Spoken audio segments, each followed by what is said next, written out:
State night shift.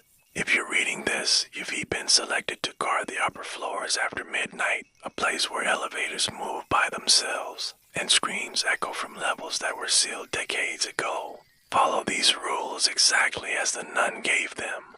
Those who ignored her, their shadows are still walking the halls. Rule 1, arrive precisely at 11:55 p.m. The nun says arriving early keeps you off the elevators that aren't meant for the living. Rule 2, if the lobby lights dim twice when you enter, freeze. She warns that a former visitor is walking right past you. Rule 3, never take elevator number 3 after midnight. The nun says it sometimes travels to floors that no longer exist. Rule 4, if the elevator stops between floors on its own, don't breathe loudly. She claims something stands just outside the doors. Rule 5, on floor 86, never look into the glass after 12:30 a.m. The nun says your reflection smiles before you do.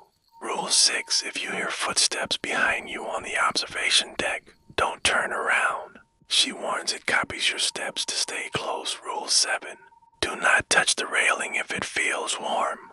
The nun says the spirit is still holding it from their final night. Rule 8, if fog appears indoors, step back. She insists it is not weather, it is a lost soul searching for a way down.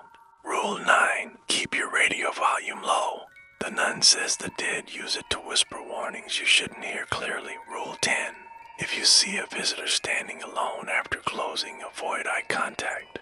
She says some visitors never left the 1930s. Rule 11, never enter floor 33. The nun claims the screams you hear there aren't echoes, but invitations. Rule 12, when the wind outside suddenly stops, hold on to something. She warns that something heavy is passing by you. Rule 13, if the binoculars turn toward you on their own, step away.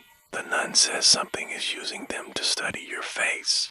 Rule 14, do not answer any knocking after 2 a.m. She says no living person knocks that high up. Rule 15, if the walls vibrate like a heartbeat, stay still. She warns the building remembers everyone who died inside. Rule 16, if a coin rolls across the floor, don't pick it up. The nun says it belongs to someone trapped between floors. Rule 17, never look down the central shaft after 3 a.m. She claims the darkness looks back and learns your shape. Rule 18, if the telescope shows someone waving at you from a rooftop, don't wave back. The nun says they're much closer than they appear. Rule 19, when the final elevator ding echoes at dawn, leave immediately. She warns that the last one to exit becomes the welcoming guide for the next shift. Rule 20, as you walk out, do not turn around, no matter who calls your name. The nun says the building never lets go once you look back. You made it through the Empire State night shift. But remember, this tower touches the sky for a reason. It collects what falls from the darkness above. Come and I survived the Empire State for the next haunted location.